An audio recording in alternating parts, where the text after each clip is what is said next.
kenapa sampai Teddy Pardiana itu dilaporkan oleh Rizky Febian yang notabene adalah anak tiri dari Teddy Pardiana ya Pak Hari? Harta milik siapa namanya Rizky Febian ini dititipkan ke ibunya. Nah kemudian dikuasai sama si apa namanya ayah tirinya ya. Ada 12 aset nih, saya baca nih di Detik Hot. Nah, ini ada 12 aset milik Rizky Febian dan Putri Delina yang belum dikembalikan. Dari putusan pengadilan berapa tahun ya? 1 tahun 3 bulan ya.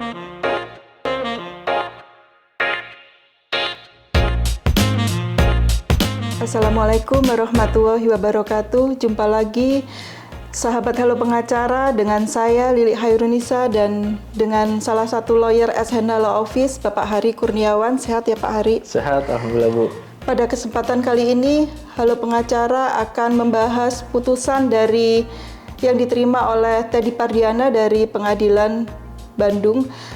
Sebelumnya kita bisa tanya kenapa sampai Teddy Pardiana itu dilaporkan oleh Rizky Febian yang notabene adalah anak tiri dari Teddy Pardiana ya Pak Hari?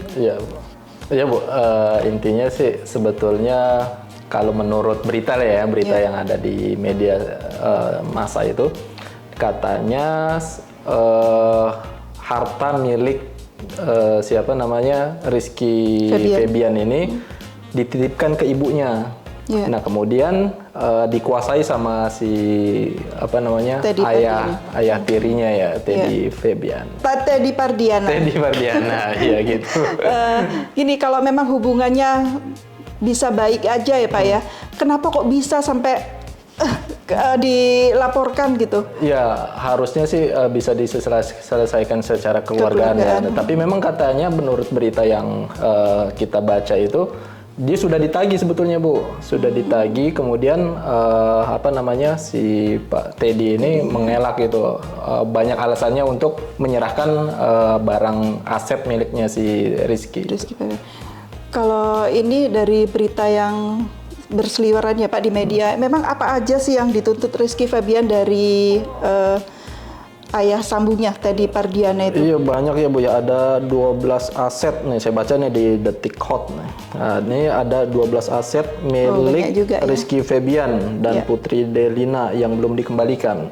Jadi ada 12 aset itu, rumah di Panyawangan, sertifikat ruko di Panyawangan, rumah kios 32 rumah kos 32 kamar di Bojong Soang, uang penjualan rumah di Villa Bandung Indah senilai 1,5 miliar, uang penjualan mobil 120 juta, tanah yang dibeli dari uang Rizky.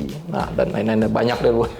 Oh, pantesan gitu. Ya Pak, segitu ngototnya ya karena yang diperjuangkan memang nilainya tidak tidak sedikit ya ini. Tapi berdasarkan putusan di pengadilan itu yang masuk itu yang diterima kalau nggak salah hanya 120 itu Bu.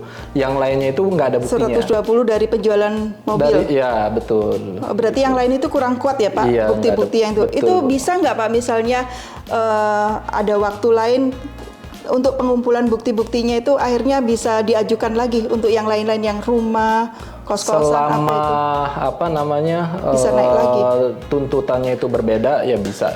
Karena kan objeknya sudah berbeda tuh ya nanti ya. Gitu. Emang dari putusan pengadilan berapa tahun itu? Kemarin sih bilangnya 1 tahun 3 bulan ya Kang. Dan diterima? Karena tidak diterima, dia merasa bahwasanya itu harta milik mendiang istrinya gitu ya. Nah, katanya dia mengajukan banding.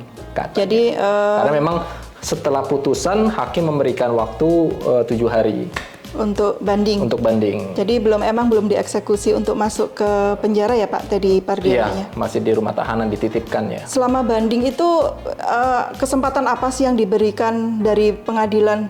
Masa bandingnya itu untuk memperkuat lagi bukti-bukti, ngumpulin bukti-bukti atau gimana? Sebetulnya enggak. Jadi setelah putusan itu majelis hakim memberikan hak kepada para pihak ya, baik jaksa penuntut umum ataupun si terdakwanya ini untuk kalau tidak sepakat dengan hasil putusannya diberikan kewenangan oleh negara di undang-undang untuk melakukan banding atas putusan tersebut. Jadi putusan kemarin itu khusus untuk yang penjualan mobil doang ya, yang lain-lain? Karena buktinya itu yang kuat, yang lain-lain, itu. Gitu. Nggak di ini ya, nggak ada putusan apa-apa untuk yang lainnya. Terima kasih Pak Hari atas penjelasannya. Demikian Sobat Halo Pengacara. Jangan lupa subscribe, share video-video dari Halo Pengacara, dan semoga kita semua dalam lindungan Allah Subhanahu wa taala. Wassalamualaikum warahmatullahi wabarakatuh.